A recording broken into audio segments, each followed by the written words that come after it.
মেয়ের মুখে ভাতে রাত্রেবেলাতেই আমাদের একটা অন্নপ্রাশন নিমন্ত্রণ আছে, তাই যাচ্ছি। রেডি হয়ে নিচ্ছি, বেশ অনেকটাই রাত হয়ে গেল। ওরই বন্ধুর ছেলের অন্নপ্রাশন।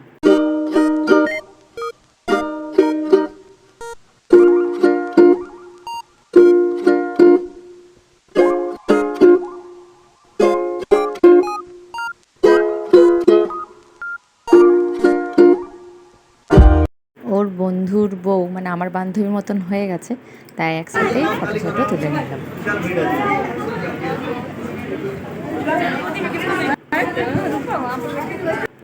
ওর বন্ধুরই এটা আগের মেয়ে, আর এখন ছেলে হয়েছে, তার অন্নপ্রাশন। আর সোজা মেন কোর্সে চলে গেছি। স্টলেও অনেক কিছু করেছিল, এলাহি খাবার করেছিল, কিন্তু আমার বর তো কালবৈশাখী ঝড়ের মতন মানে উড়িয়ে নিয়ে যাবে আর নিয়ে আসবে। আর খাবার টেবিলে বসে মেনু কার্ডটা দেখতে খুবই ভালো লাগলো। সবার সামনে ফটো তুলতে কেমন একটু লজ্জা লজ্জা লাগে, কেউ যে তুলে দেবে তাও নয়, লুকিয়ে লুকিয়ে যতটুকু পেরেছি তুলেছি।